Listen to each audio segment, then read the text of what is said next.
राधे राधे दोस्तों, welcome back to my channel movies fit Hindi. आज मैं एक्सप्लेन करने वाली हूँ सुजल वेब सीरीज़ पार्ट 2। यहाँ पे हम इसको 2 पार्ट में डिवाइड करने वाले हैं क्योंकि इसके एपिसोड टोटल 8 से हैं। अगर आपने इसका फर्स्ट एपिसोड मतलब फर्स्ट पार्ट अभी तक नहीं देखा है तो आप मेरे चैनल पर जाके चेक कर सकते हैं। अब हम बात करते हैं सुजल 2 वेब सीरीज़ के बारे में, जहाँ पे सुजल का मतलब तमिल लैंग्वेज में बवंडर को कहा जाता है। और ये वेब सीरीज़ बिल्कुल बवंडर जैसा है। इसका जो पूरा कॉन्सेप्ट जब तक आप पूरी वेब सीरीज़ ना देखो तब तक आपको समझ में नहीं आने वाला है। तो बिना कोई टाइम गवाए चलते सीधा एक्सप्लेनेशन की तरफ। पर जाने से पहले मैं आप सबसे रिक्वेस्ट करना चाहूँगी, जो भी मेरे चैनल पर नए आते हैं प्लीज़ मेरे चैनल को लाइक और सब्सक्राइब कर लीजिए। तो चलते सीधा स्टोरी की तरफ। इसकी शुरुआत होती है नंदिनी को दिखाते हुए, जो कोर्ट में खड़ी थी और उसके अगेंस्ट पे जो वकील था वो यहाँ पे कोर्ट में ये कह रहा था कि नंदिनी ने गुनाह को जानबूझकर खून किया है। वो एक पुलिस ऑफिसर का रिवॉल्वर चुरा के लाती है जो चक्रवर्ती का था और उसी से यहाँ पे गुनाह को खून कर देती है।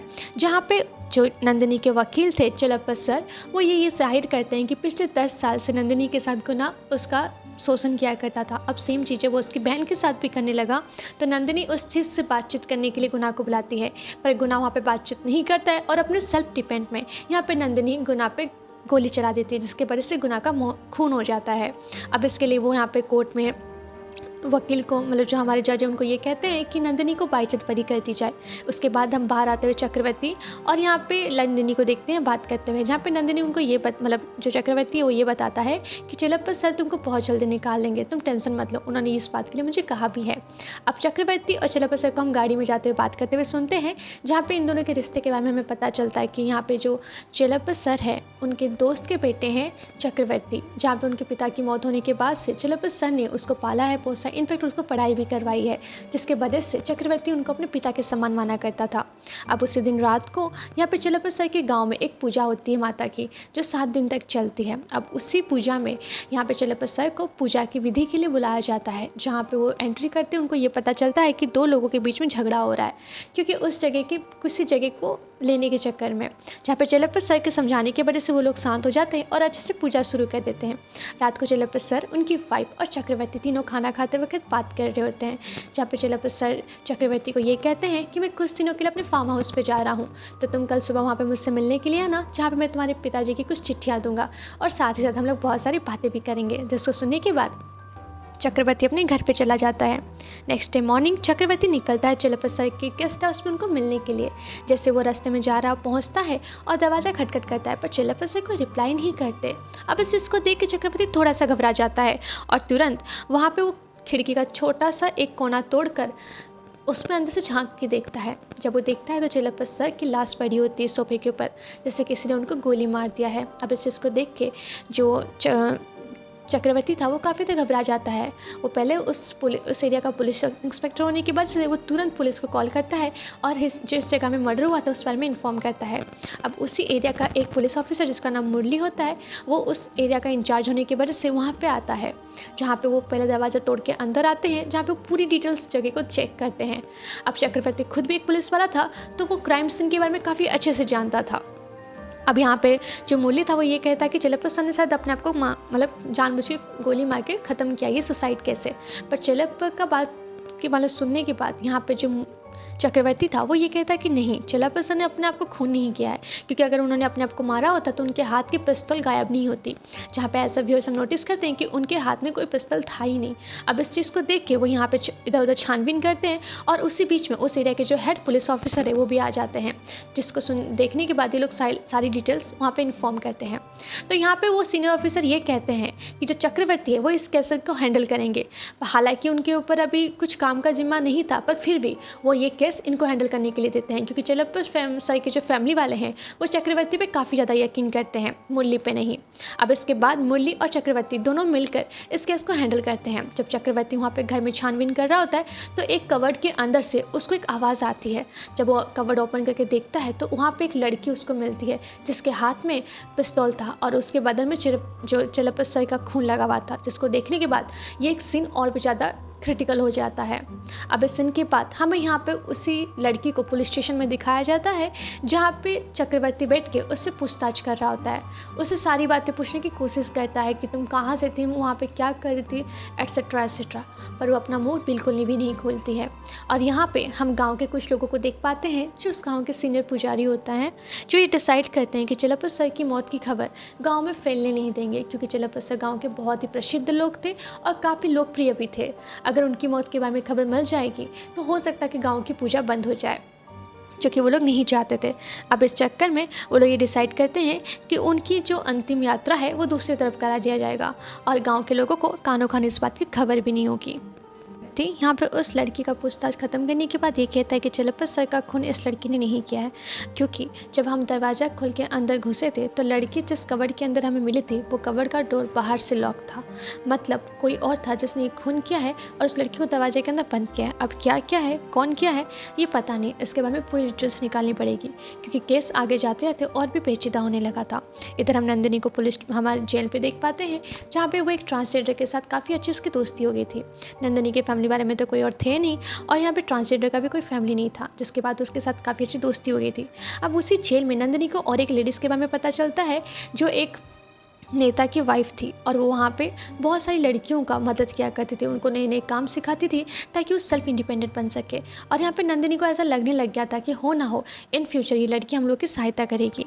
चक्रवर्ती और उसके ऑफिसर जब पुलिस स्टेशन में होते हैं तो उसी मेले के कुछ लोग आते हैं जो मेले में कुछ काम के लिए वहाँ पे पुलिस स्टेशन आए होते हैं, जहाँ पे वो पहली बार वहाँ पे लड़की को देखते हैं जिसका नाम गुना होता है। अब वो लड़की को देखने के बाद वो तुरंत कहते हैं कि ये तो मधुबाला है, जहाँ पे चक्रवर्ती उससे कहता है कि तुम इस लड़की को पहचानते हो, तो कहते हैं हाँ, पहले ये पूजाओं में हर एक मतलब जगह में स्टेज पर डांस किया करती थी, इसका नाम मधुबाला था और इसके डांस देखने के लिए हर लड़की दीवाना, मतलब हर लड़का दीवाना होता था। पर लास्ट टाइम चलप्पा सर की वजह से ये डांस प्रोग्राम बंद कर दिया गया था, क्योंकि पूजा वो जगह में कुछ वल्गर डांस हुआ करता था, जिसकी वजह से उन्होंने एक केस फाइल किया और ये डांस को बंद कर दिया गया है। अब इसको सुनने के बाद वो बोलते हैं कि इसके कोई बैकग्राउंड लड़की के मतलब कोई भी डिटेल्स जानते हो, तो वो लोग कहते हैं कि नहीं, पर इसकी एक अच्छी दोस्त हुआ करती थी जिसका एड्रेस यहाँ पे वो चक्रवर्ती को देते हैं। अब चक्रवर्ती तुरंत उस जगह में जाता है जहाँ पे उस लड़की से वो मिलता है जो पहले मधुबाला की बहुत अच्छी दोस्त हुआ करती थी। तो उस लड़की का नाम जस्मीन होता है। जब जस्मीन को यहाँ पे मधुबाला का फ़ोटो दिखाया जाता है तो वो ये कहती है ये तो मधुबाला है, बहुत अच्छी डांसर थी, इसके एक एक ठुमके के लिए हर लड़का दीवाना था। पर जब चलप्पा सर के केस की वजह से हमारा डांस बार बंद हो जाता है तो हम सब दूसरा धंधा करना शुरू कर देते हैं, जहाँ पर वो प्रोस्टिट्यूट का काम किया करते थे। यहाँ पर उन्होंने मधुबाला को भी ये सजेशन दिया था कि तुम अपने पेट पालने के लिए ये सब कर सकती हो, पर मधुबाला वैसी नहीं थी, वो सिर्फ अपने काम से मतलब रखती थी और उसके लिए ये सब काम बहुत ही घटिया था, जहाँ पर वो ये सब चीज़ों मतलब डिनाई कर देती है। और पिछले 4 सालों से कोई उसके साथ कांटेक्ट नहीं था, मतलब कहाँ थी, क्या कर रही थी, किसी को भी नहीं पता था। इसके बाद यहाँ पे हम चक्रवर्ती को देखते हैं जो यहाँ पे चलप्पा वाइफ के पास बैठा होता है और उनसे बातें कर रहा होता है, जहाँ पे उसको पता चलता है कि उनकी जो वाइफ है जिनको वो माँ बुलाया करता था वो काफ़ी अपसेट है, क्योंकि पिछले 30 सालों में कभी भी वो चलप्पा सर के साथ झगड़ा नहीं किए और उनको बहुत ही मिस कर रही है।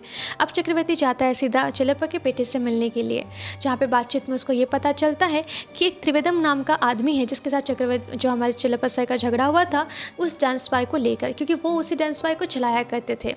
अब केस फाइल होने की वजह से वो उनके ऊपर कुछ छोटी सी झगड़ा हो गया था, जिसके बाद वो बहुत जोर का आके धमकी उमकी भी दिए थे।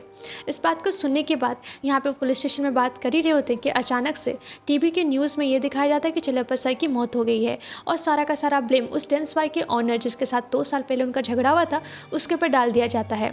अब इस बात को सुनने के बाद वो डांस ऑनर जो था वो भी गुस्सा हो जाता है। अब वो पुलिस स्टेशन आके चिल्लाने लगता है, जहाँ पर चक्रवर्ती और मुरली दोनों उस जगह में उपस्थित होते हैं।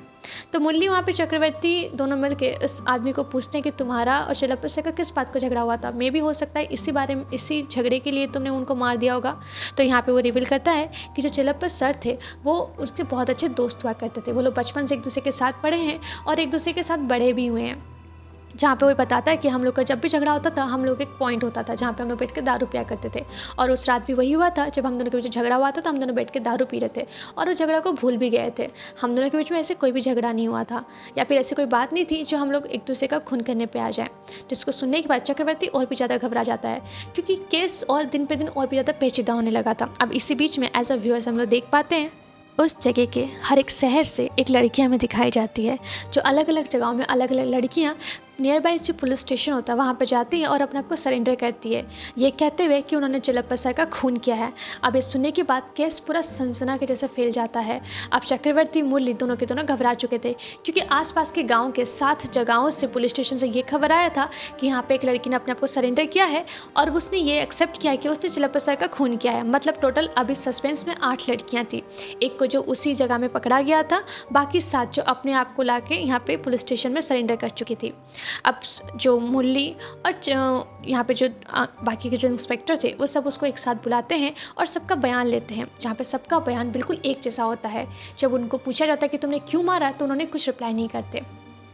अब चिलप्पा सर का केस जो था वो दिन पे दिन और ज़्यादा पेचीदा होने लग गया था। चक्रवर्ती और मुरली दोनों मिलके इस केस की पूरी छानबीन करते हैं, जहाँ पर उनको पता चलता है कि 8 लड़कियों का एक दूसरे के साथ कोई भी कनेक्शन नहीं है।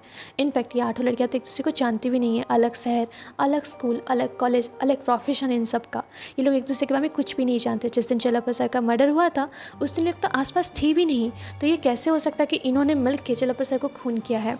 अब चक्रवर्ती के लिए ये चीज़ बहुत ही ज़्यादा पेचीदा हो चुकी थी, तो ये काम करता है। नंदिनी जहाँ पे जिस जेल में है उसी जेल के कारागार में इन 8 लड़कियों को भेजा जाता है, जहाँ पे चक्रवर्ती नंदिनी को पास में बुला के ये कहता है कि आज से इस जगह में तुम मेरा आँख और मुंह बन के रहोगी। तुम सुनोगी कि ये 8 लड़कियों पे नज़र रखना कि एक दूसरे के साथ कनेक्टेड हैं या नहीं। यहाँ पे नंदिनी को भी खबर मिल गया था कि वो उसके वकील जो चिलप्पा सर है उनका मर्डर हो गया है, जिसको सुनने के बाद नंदिनी काफ़ी ज़्यादा घबरा चुकी थी, क्योंकि एक वही थे जो उसको मतलब यहाँ पे जेल से निकाल सकते थे। हालांकि जब उनकी मौत हो चुकी थी तो अब हो सकता है कि केस फिर से रिस्टार्ट हो जाए, जिसको सुनने के बाद नंदिनी और भी ज़्यादा अपसेट होती है। पर यहाँ पर चक्रवर्ती उसको आश्वासना देता है कि तुम टेंशन मत लो, मैं कुछ भी करके तुमसे बाहर निकालूंगा। और हालांकि इस जेल में रह के अब इन 8 लड़कियों पर नज़र तुम रखना। जिसके बाद नंदिनी उन 8 लड़कियों पर नज़र रखने लगती है।